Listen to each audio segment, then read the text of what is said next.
Dear students, आज मैं आपके सामने जिस टॉपिक को डिस्कशन करने जा रहा हूँ, जिस पोर्शन को डिस्कशन करने जा रहा हूँ, नीट के पॉइंट ऑफ व्यू से बहुत ही इम्पॉर्टेंट पोर्शन है। और एवरी ईयर्स आप जब एनालिसिस करेंगे, ट्रेंड देखेंगे आप, तो एवरी ईयर आपको एनाटॉमी एंड मॉर्फोलॉजी से 5 से 6 क्वेश्चन आपको मिल जाएगा। और कॉन्सेप्ट्स बहुत आसान है, सिर्फ समझना है। इसमें से कुछ पोर्शन तो रटने वाले हैं और कुछ पोर्शंस आपको समझने वाला है। तो चैप्टर का हमारा नाम क्या है? Morphology in flowering plant.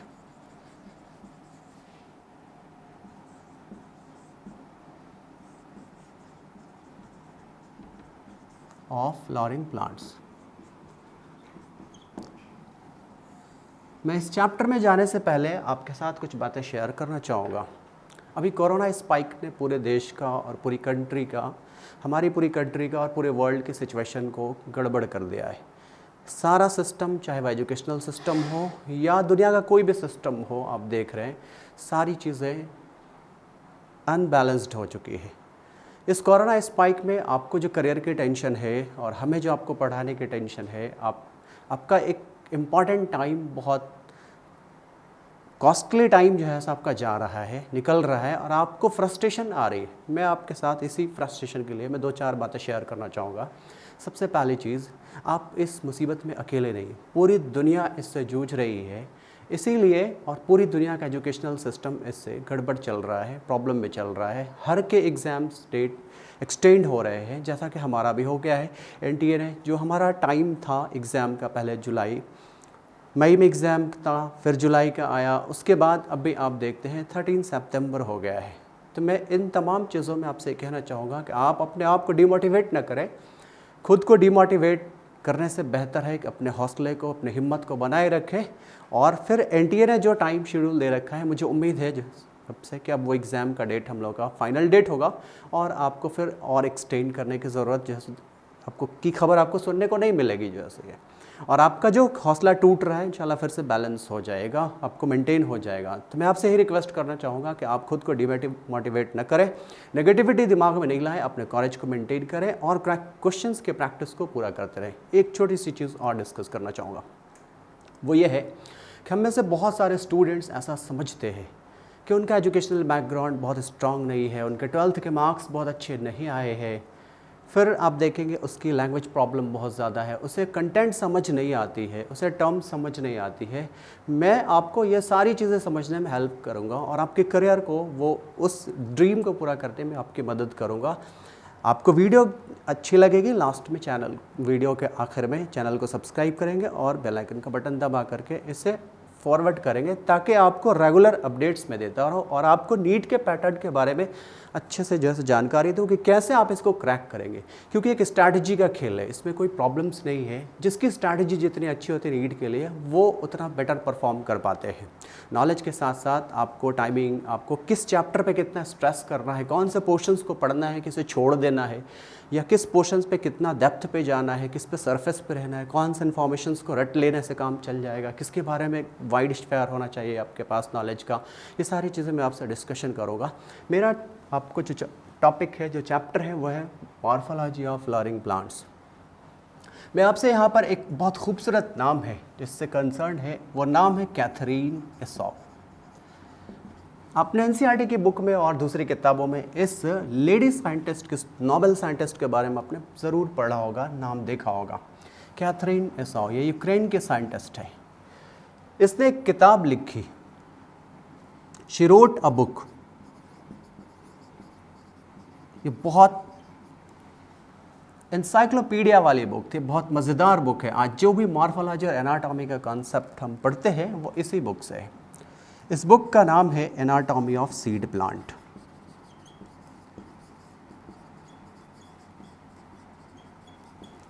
इस बुक के अंदर में कैथरीन ने बहुत सारी चीज़ों का डिस्क्रिप्शन दिया, स्टैंडर्ड डेफिनेशंस दिए, टेक्निकल टर्म्स यूज़ किया, ताकि जो लोग भी मॉर्फोलॉजी को, एनाटॉमी को पढ़ेंगे उन्हें बात अच्छे से समझ में आए, चीज़ें समझ में आए और वो उस प्रॉब्लम को सॉल्व कर सकें। ये एनाटॉमी ऑफ सीड प्लांट, इसे कहते हैं Webster of plant biology. NEET के पॉइंट ऑफ व्यू से ये ये पॉइंट भी बहुत अच्छे हैं, आप इसे ध्यान में रखेंगे। वेबस्टर ऑफ प्लांट बायोलॉजी, ये वेबस्टर ऑफ प्लांट बायोलॉजी ये क्या है? एक एनसाइक्लोपीडिया है, मतलब नॉलेज का एक समंदर, एक अंबार है जिसमें से इतने इन्फॉर्मेशंस हैं और स्टैंडर्ड इन्फॉर्मेशंस हैं कि आप यकीन नहीं करेंगे कि इतनी सारी चीज़ें मॉर्फोलॉजी में है। ये एक एनसाइक्लोपीडिया है और इसके इस प्रेस्टिजियस वर्क के लिए जॉर्ज बुश ने इसे इनाम दिया, नेशनल मेडल दिया।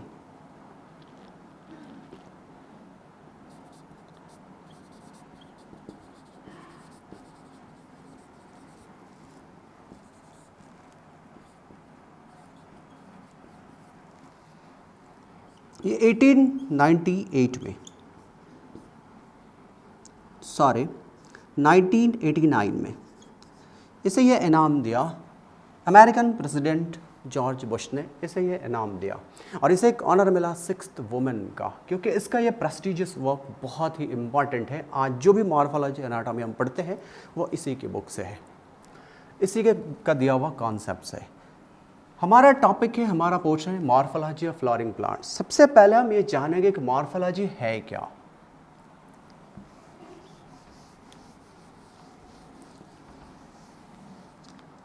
किसी भी प्लांट का, किसी भी एनिमल का आप स्टडी करेंगे, एक्सटर्नल स्टडी करेंगे, उसकी शेप, उसकी साइज, उसका फ्लावर, उसका सीड, उसकी फैमिली, उसका क्लास, उसका ऑर्डर, उसकी स्पीशीज़, उसका जीनस, इन सब का एक जो आइडिया, टैक्सोनॉमिक स्टडीज़ के बाद जो एक्सटर्नल स्टडी आप करते हैं प्लांट का, जिसमें से रूट है, रूट सिस्टम है, शूट सिस्टम है और उससे कंसर्निंग जो भी पोर्शंस हैं, पार्ट है, इन सब के एक्सटर्नल स्टडी को आप मॉर्फोलॉजी कहते हैं। क्योंकि आप देखेंगे नेचर की दुनिया बहुत खूबसूरत है, बहुत हसीन है। इसमें से बहुत छोटे छोटे प्लांट्स लेकर के भी कई 100 मीटर के यूकलिप्टस प्लांट भी आपको दिखाई पड़ते हैं। वॉल्फिया से लेकर के यूकलिप्टस प्लांट तक आपको दिखाई पड़ता है। एक तरफ ग्रासलैंड दिखाई पड़ता है, घने जंगल दिखाई पड़ते हैं, डिज़र्ट है, जो ज़ेरोफाइटिक प्लांट्स है आप देखेंगे उसकी एक अलग मॉर्फोलॉजी और फिजियोलॉजी है।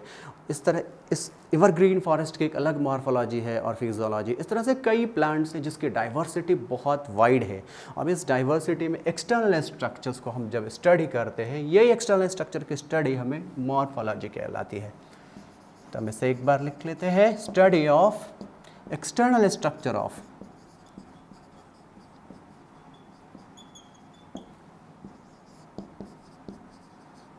Plants and animal. अब आप एक बात ध्यान से सुनेंगे, मॉर्फोलॉजी बहुत सारे स्टूडेंट समझते हैं कि रट्टा मारने की चीज़ है, कि रट लेंगे, बार बार रिसाइट करेंगे, याद हो जाएगा। नो डाउट इसके कुछ पोर्शंस ऐसे हैं जिसे आप बार बार रटेंगे तो आपको याद हो जाएगा। एज फॉर एग्जाम्पल्स जैसे हैं इसके, जिसे आप बार बार रटते हैं, रिसाइट करते हैं तो आपको याद हो जाता है। फिर इससे रिलेटेड कॉन्सेप्ट्स है, जिसमें से फैमिली का पूरा डिस्क्रिप्शंस आप कैसे लिखेंगे, फैमिली जो है का डिस्क्रिप्शंस, उसमें से calyx, corolla, androecium, gynoecium, fruit, flower, inflorescence, seed, इस तरह के जो डिस्क्रिप्शंस होते हैं ना, वो रट्टा मार के लिखने की चीज़ नहीं है। उसके लिए आपको पैटर्न समझना होगा कि कैसे फ्लोरल डायग्राम को हम उसके स्टेटमेंट में कन्वर्ट कर सकते हैं, या एक फ्लोरल फैमिली को जो डायग्राम दिया गया, फॉर्मूला दिया गया, उससे पूरा कॉन्सेप्ट हम कैसे समझेंगे, ये एक बहुत इंपॉर्टेंट चीज़ है। तो कुछ सेक्शंस इसके रटने के हैं, लेकिन ज़्यादातर सेक्शंस आपको समझने के हैं। मैं आपसे अभी 30, 32, 35 या 40 टर्म्स हम आपसे यूज़ आपको समझाएंगे। इस 40 टर्म्स जो इस मॉर्फोलॉजी का बैकबोन है, जिसे हम अक्सर करते क्या है, लोग पढ़ाने के टाइम या आप जब पढ़ते हैं तो जो टर्म्स जिस सेक्शंस के आप उसे वहाँ पढ़ते हैं, मैंने इन सारे टर्म्स को कलेक्ट करके एक जगह आपको जमा कर दिया है और आपको समझाने की कोशिश कर रहे हैं। बहुत आसान तरीके से आप मॉर्फोलॉजी को समझ पाएंगे और एंजॉय कर पाएंगे। तो देखते हैं वो सारे टर्म्स कौन कौन से हैं। मैं आपके सामने उस सारे टर्म्स की लिस्ट जो है से बताता हूँ। जैसे आप देखेंगे, टैप रूट है, इसको किसे टैप रूट कहते हैं, किसे हम लोग एडवेंटिशियस रूट कहते हैं, किसे फाइब्रस रूट कहते हैं, एक्सिल क्या होता है, लीफ बेस क्या होता है, बल्बिनस क्या है, लैमिना क्या है, पेटियोल क्या है, सेसाइल क्या है, सॉलिटरी क्या है, इसी तरीके से ब्रैक्ट्स क्या है, पेटलवाइड ब्रैक्ट्स क्या है, ब्रैक्टियोल क्या है, फिर इन्वॉल्यूकर क्या है, इन्वॉल्यूसेल क्या है, ये सारे टर्म्स जो बार बार यूज़ होंगे आपको। और जब कभी भी आप फ्लोरल डायग्राम, फ्लोरल फार्मूला लिखेंगे, उसके स्टेटमेंट को लिखेंगे, hypogynous flower, epigynous flower, perigynous flower. इसी तरीके से फिर आप देखेंगे डायोशियस क्या है, मोनोशियस क्या है, unisexual, bisexual, zygomorphic, actinomorphic, mother axis. ये ऐसे टर्म्स हैं जिसे समझे बगैर आप कभी भी मॉर्फोलॉजी के प्रॉब्लम को सॉल्व नहीं कर सकते हैं। इस सेक्शन में जब मैं सारे टर्म्स को क्लियर कर लूँ, फिर आपसे क्वेश्चन का डिस्कशन करेंगे कि एम्स में जो क्वेश्चंस आए इससे रिलेटेड हम कैसे चुटकियों में से सॉल्व करते हैं फटाफट। और उसके बाद हम देखेंगे कि नीट में जो क्वेश्चंस आए हैं वो किस तरीके से इससे क्वेश्चंस आते हैं मॉर्फोलॉजी के, और हमें कितना डेप्थ में जाना चाहिए, किन किन एग्जाम्पल्स को रिसाइट करना चाहिए बार बार, और किस तरह से करना चाहिए। तो पहले मैं टर्म्स क्लियर करता हूँ, आप टर्म्स देखेंगे, उसके बाद मैं एक सिस्टम समझाऊंगा कि कैसे फ्लोरल डायग्राम, फ्लोरल फार्मूला को देखेंगे, समझेंगे और उसका डिस्क्रिप्शन समझेंगे। फैमिली आपको with in half an hour समझ आ जाएगी। तो आते हैं, पहले हम एक एक टर्म्स पे डिस्कशन करते हैं। पहला टर्म्स हमारे पास है जिसे कहते हैं टैप रूट। तो इससे पहले मैं एक मॉर्फोलॉजी को समझने के लिए एक प्लांट डिज़ाइन करता हूँ। ये हमारा एक प्लांट है।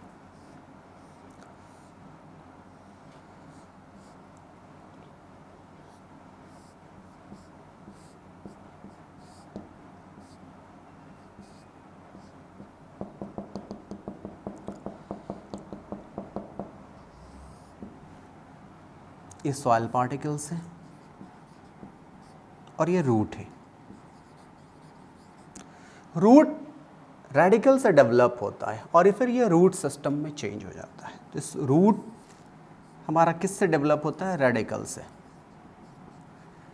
और इसी से हम देखते हैं कि ये पूरा रूट सिस्टम होता है। बहुत आसान तरीके से आप इसे समझें, ज़मीन के नीचे below the portion of ground, ground के नीचे का जो पोर्शन है, रूट का जो सिस्टम है, वो जो रेडिकल से ग्रो करता है, ये रूट सिस्टम है। और ज़मीन के ऊपर का जो पोर्शन है हम इसे शूट कहते हैं, शूट सिस्टम कहते हैं।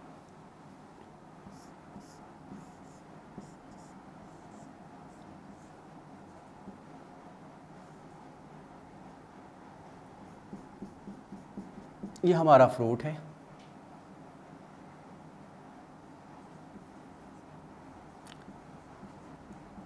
ये मैंने एक फ्लावर डिज़ाइन किया।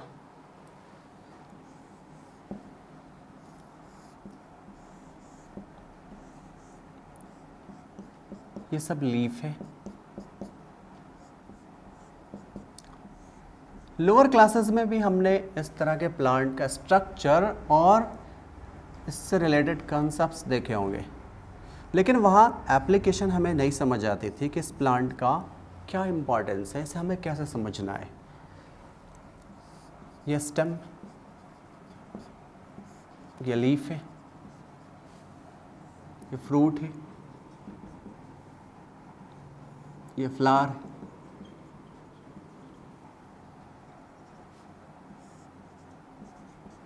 नोड है। इसी तरीके से बड है। ये जो सॉइल के ऊपर का जो पोर्शन देखते हैं, ग्राउंड से ऊपर का जो पोर्शन देखते हैं, ये सब शूट सिस्टम कहलाता है। शूट सिस्टम कहाँ से डेवलप होता है? तो आप जानते हैं ये प्लेम्यूल से डेवलप होता है। It develops from plumule.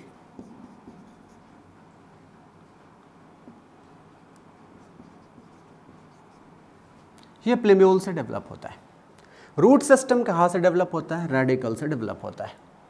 अब मैं उन सारे टर्म्स को क्लियर करता हूँ जो इस मॉर्फोलॉजी का बैकबोन है। अगर आप इन सारे टर्म्स को अच्छी तरह समझते हैं तो मैं यकीन के साथ कह सकता हूँ कि आपको बहुत आसानी से सारे प्रॉब्लम सॉल्व हो जाएंगे। पहला टर्म्स टैप रूट। अब ध्यान देंगे, यहाँ मेन एक्सेस के साथ, मेन स्टेम के साथ जो पहला रूट डेवलप होता है उसे हम प्राइमरी रूट कहते हैं। मतलब first root develops from welcome to Maxima Concepts. Maxima Concepts ने ऑनलाइन ऑफलाइन वीडियोस का एक कॉम्बिनेशन के साथ फुल सिलेबस का वीडियो कोर्स लॉन्च किया है, जो कि इंटीग्रेटेड है हमारे क्लासरूम प्रोग्राम से के साथ में। इसके अंदर आपको क्लास 11, 12 और पास आउट, ये तीनों क्लास के लिए हम लोग का कोर्स है, जिसके अंदर सीबीएसई बोर्ड का पूरा कवरेज है, IIT JEE Mains and Advance का कवरेज है, नीट और एम्स के एग्जामिनेशंस का कवरेज है। हर चैप्टर के लिए आपको इसमें स्टडी नोट्स पहले मिलेगा, इसके बाद आपका वो क्लासेस होगा, इसके बाद इसके अंदर जो है डाउट क्लासेस और टेस्ट एनालिसिस सेशन होगा जो टेस्ट होगा। ये पूरा कोर्स पर सब्जेक्ट 400 आवर्स का है, 11, 12 एंड आईआईटी जेईई का मिला करके। तो ये पूरा कॉम्प्रिहेंसिव कोर्स होगा, जिसको कि सब्सक्राइब करने के बाद आपका जो नीड है ऑलमोस्ट कंप्लीट हो जाता है, यदि आप इसको कंप्लीटली फॉलो करते हैं इसके शेड्यूल के साथ में।